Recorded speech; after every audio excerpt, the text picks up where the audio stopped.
بھی اجمعین۔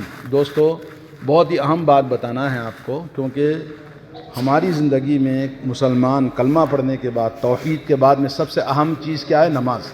نماز کے لیے آپ کو پتہ ہے کہ کئی عبادتوں کا نام نماز ہے۔ ان میں سے پہلی طہارت۔ طہارت ہر مسلمان کے لیے جاننا، سیکھنا اور سمجھنا اور اس کے مطابق طہارت حاصل کرنا ضروری ہے تاکہ آپ کی نماز درست ہو۔ اگر طہارت درست نہیں ہے تو نماز بھی درست نہیں ہوگی۔ تو اس لیے آپ کو کئی ہفتوں سے طہارت کے بارے میں بہت ساری باتیں آپ کو وضو کے تعلق سے پورا تفصیلی بیان ہوا، اور اسی طرح سے آپ کے سامنے پچھلے ہفتے میں نے غسل کی اہمیت پر باتیں آپ کو بتائی تھی۔ آج آپ کے سامنے غسل کیسے کرنا ہے وہ بتاتا ہوں۔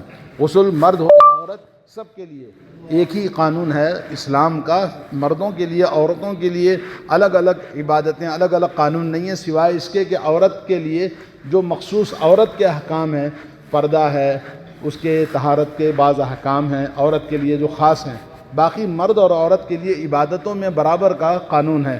تو آئیے میں آج آپ کے سامنے جو بات بتاؤں گا وہ یہ ہے کہ ہمیں طہارت حاصل کرنا ہے۔ طہارت حاصل کرنے کے لیے سب سے پہلے کیا شرطیں ہیں؟ پہلی شرط یہ ہے کہ آدمی مسلمان ہونا چاہیے۔ یعنی کوئی آدمی بولتا ہے میں بھی اسلام کا غسل کرنا چاہتا ہوں، تو بھئی آپ کوئی فائدہ نہیں ہے۔ کافر کو اسلام کی طرح غسل کرنے کا حکم نہیں دیا جائے گا۔ مسلمان ہونا شرط ہے۔ دوسری شرط کیا ہے؟ مسلمان ہونے کے ساتھ میں اس کی 8 شرطیں ہیں۔ پہلی شرط غسل کرنے کے لیے مسلمان ہونا، پھر اس کے بعد غسل کرنے کی نیت کرنا ہے۔ مسلمان ہے مگر نیت کرنا شرط ہے۔ ہر عمل میں نیت شرط ہے، نماز کے لیے ہو، غسل کے لیے ہو، وضو کے لیے ہو، ہر چیز کے لیے۔ لیکن جو لوگ نماز میں زبان سے نیت کرتے ہیں وہ غلط ہے، کیونکہ نیت ہر عمل کے لیے لازمی شرط ہے، لیکن لوگ نماز کے لیے کیوں زبان سے نیت کرنا بنا لیا ہے؟ یہ ہمارے یہاں غلط لوگوں کو ایسے سکھا دیا ہے، لوگ ایسے ہی چل پڑے ہیں۔ تو اس لیے آپ یاد رکھیے، نماز کے لیے بھی زبان سے نیت نہیں کرنی ہے بلکہ دل سے نیت کرنا ہے۔ جیسے غسل کے لیے ہم کو طہارت حاصل کرنے کے لیے، غسل کرنے کے لیے حمام میں جاتے ہیں، غسل کرتے ہیں، تو نیت ہماری غسل کی ہے، طہارت کی ہے، تو وہی نیت ہوتی ہے۔ جی، تیسری چیز ہے عقل مند۔ عقل مند آدمی کو حکم ہے کہ بھئی غسل کرے۔ اگر مجنون ہے، پاگل ہے، تو اس کو حکم نہیں دیا جائے گا۔ اور چوتھی شرط ہے تمیز۔ تمیز کے معنی آدمی کو فرق ہونا چاہیے، اچھے برے کی تمیز ہونی چاہیے۔ بعض آدمی نیم پاگل ہوتا ہے، اس کو تمیز کرنے کی عقل نہیں ہوتی ہے، یا کہ چھوٹا بچہ ہے جس کو تمیز نہیں ہوتی ہے، تو اس کو بھی وہ حکم نہیں دیا جائے گا۔ اور اس کے بعد پانچویں شرط یہ ہے پانی پاک ہونا چاہیے، ناپاک پانی سے غسل نہیں ہوگا۔ اور چھٹی شرط یہ ہے کہ پانی مباح، یعنی پانی حلال ہو، پاک ہونے کے ساتھ ساتھ میں حلال بھی ہونا۔ مطلب یہ کہ چوری کیا ہوا پانی، غصب کیا ہوا پانی کسی سے چھین کر، چوری کر کے غسل کرے گا تو غسل نہیں ہوگا اس کا۔ کیوں؟ عبادت کے لیے پاکیزہ عبادت ہے، تو پاکیزہ چیزیں اس کے اندر شرط ہے۔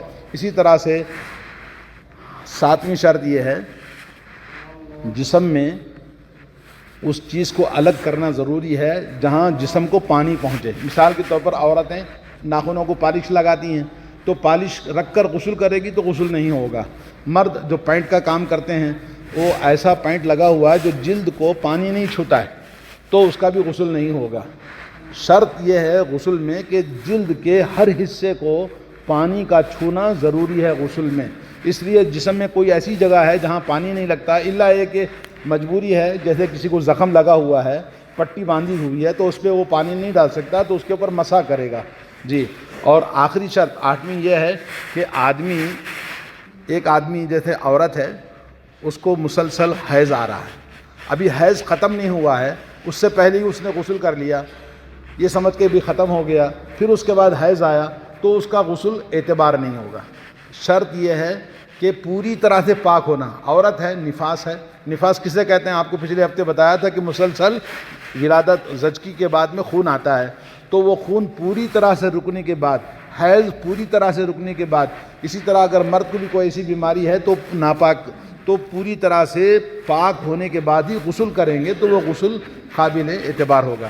اب آئیے غسل کیسے کرنا چاہیے۔ یہ تو غسل کی شرطیں تھیں جو میں نے آپ کے سامنے ذکر کی ہیں۔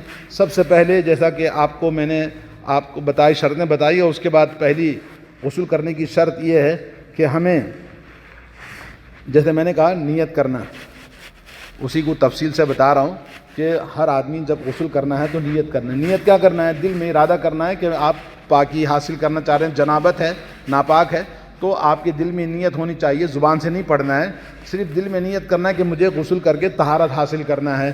جیسا کہ حدیث کے اندر حضرت عمر بن خطاب رضی اللہ تعالیٰ عنہ کی حدیث ہے، انما الاعمال بالنیات، عمل کا دار و مدار نیتوں پر ہے۔ تو پہلی شرط ہے۔ دوسری نمبر کی یہ ہے کہ آدمی بسم اللہ پڑھے۔ حمام میں غسل کرتے ہیں تو حمام میں داخل ہوتے وقت میں بسم اللہ اللہم انی اعوذ بک من الخبث والخبائث، یہ دعا پڑھ کے اندر حمام میں جائیں گے۔ تو بسم اللہ آپ نے جو باہر پڑھ لیا وہی آپ کے لیے کافی ہے۔ حمام میں اندر جا کر بسم اللہ نہیں پڑھنا ہے، الا ہے کہ آپ ایسی پاکیزہ جگہ پہ غسل کر رہے ہیں تو وہاں بسم اللہ کہہ کے آپ پانی ڈال سکتے ہیں۔ نمبر 2۔ نمبر 3 یہ ہے کہ آدمی غسل دونوں ہاتھوں کو پہلے 3 بار دھونا ہے۔ کیوں؟ آدمی رات میں سوتا ہے، ہاتھ کہاں کہاں جاتا ہے نہیں پتہ ہے، اس لیے اللہ کے نبی نے کہا غسل کرنے سے پہلے دونوں ہاتھوں کو اچھی طرح سے دھو لو۔ پھر اس کے بعد آپ ہاتھوں کو اگر گندگی لگی ہے، منی وغیرہ لگی ہے تو زمین پر رگڑ کر دھونا یا صابن سے آپ دھو سکتے ہیں۔ نمبر 4۔ نمبر 5 یہ ہے کہ آپ دونوں ہاتھوں کو جسم پہ منی لگی ہے، جسم میں جیسے رانوں وغیرہ چڈے وغیرہ میں کوئی گندگی لگی ہے تو اس کو صاف کرنا ہے، پہلے دھونا ہے، پھر اس کے بعد دونوں ہاتھوں کو دھوئیں گے۔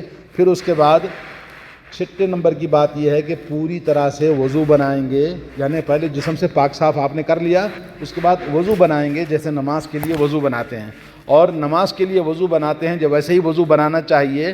یہ حضرت عائشہ اور حضرت میمونہ رضی اللہ تعالی عنہما ام المؤمنین جو اللہ کے نبی کی بیویاں ہیں، آپ کیسے غسل کرتے تھے انہوں نے طریقہ بیان کیا، حدیث کے اندر صحیح بخاری صحیح مسلم کے اندر حدیث کے اندر موجود ہے۔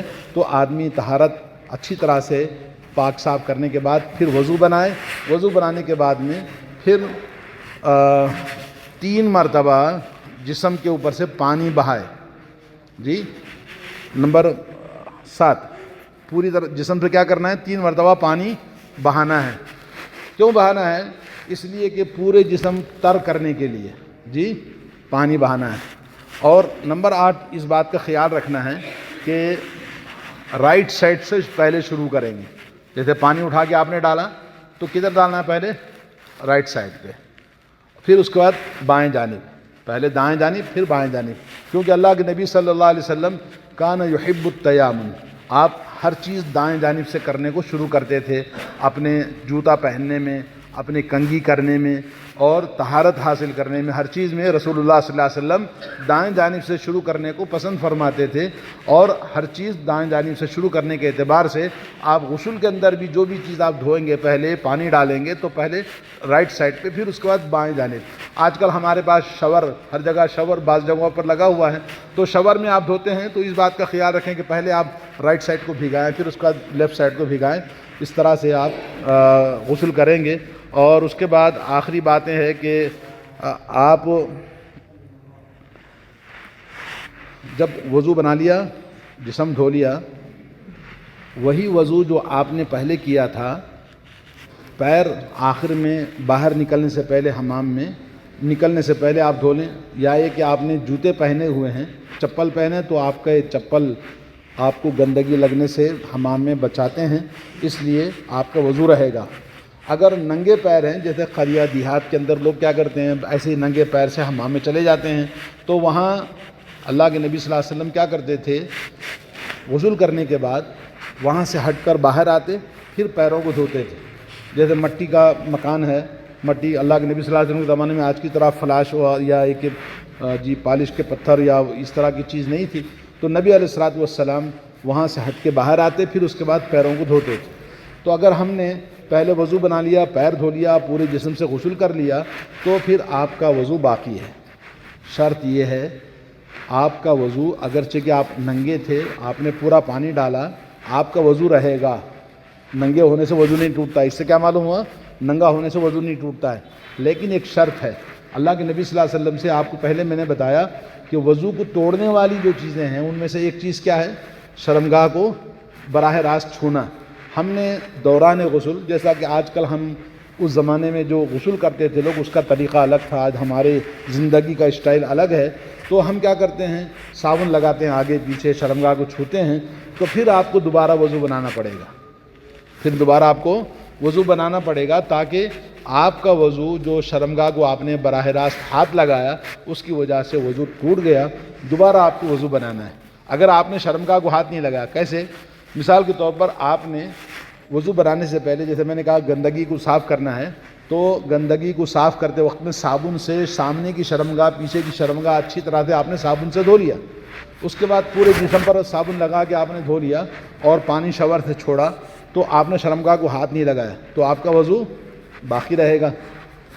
نبی کریم صلی اللہ علیہ وسلم غسل کرتے وقت میں اس بات کا خیال کرتے تھے کہ آپ بغلوں کو اچھی طرح سے رگڑ کے دھوتے تھے، چڈوں میں، رانوں کے بیچ میں، اور جہاں جوڑ ہیں جسم کے ان کو اچھی طرح سے رگڑ کے دھوتے تھے، کیونکہ پتہ ہے آپ کو کہ وہاں پسینہ جمع ہوتا ہے، بدبو آتی ہے، تو انسان وہاں پر جراثیم پیدا ہوتے ہیں. تو نبی کریم صلی اللہ علیہ وسلم ان مقامات کو اچھی طرح سے رگڑ کر صابن سے دھوتے تھے. تو اس زمانے میں جو طریقہ کار تھا صابن وغیرہ، جیسے بیر کی پتی ہے یا کہ ریٹھا ہے، آج ہمارے پاس صابن کی سہولت ہے، تو اس طرح سے ہمیں پورے جو باتیں آپ کو بتائی ہیں غسل کا طریقہ ہے. اللہ تعالیٰ سے دعا ہے کہ اللہ تعالیٰ ہم سب کو سنت نبی کے مطابق طہارت حاصل کی توفیق عطا فرمائے. اور طہارت کا حکم کتابوں کے اندر تفصیل کے ساتھ آیا ہے. حضرت عائشہ رضی اللہ تعالیٰ عنہ ام المومنین اور حضرت میمونہ رضی اللہ تعالیٰ عنہما، یہ دونوں امہات المؤمنین کی احادیث میں انہوں نے نبی کے ساتھ کیسے غسل کیا. اور ایک چیز بتاؤں آپ کو، حمام میں ننگے غسل کرنے میں کوئی فرق نہیں ہے، کر سکتا آدمی، تو ننگا ہونے میں کوئی بری بات نہیں. جیسے پیشاب پاخانے کے لیے ہم کیا کرتے ہیں، کپڑا تو اتارنا پڑتا ہے، البتہ یہ کہ ننگا ایسا کہ دوسروں کے سامنے اپنی ننگے پن کو ظاہر نہ کرے. ایک ہی حمام میں میاں بیوی ایک ساتھ غسل کر سکتے ہیں.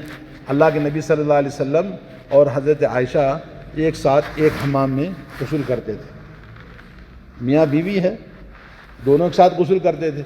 ایک لوٹا ہے، ایک بالٹی ہے، رسول اللہ صلی اللہ علیہ وسلم پانی ڈالتے تو وہ کہتے بھئی لوٹا مجھے دو، لوٹا مجھے دو. اس طرح پیار و محبت کے ساتھ غسل کرتے تھے. آج لوگ تعجب سمجھتے ہیں، عیب سمجھتے ہیں، اور گھر والے بولیں گے کیا بے شرم آدمی ہے، بیوی کو اندر حمام میں لے کے غسل کرتا ہے. تو ایسے کوئی شرم کی بات نہیں ہے. رسول اللہ صلی اللہ علیہ وسلم اپنی بیویوں سے بڑی پیار، بڑا محبت کرتے تھے.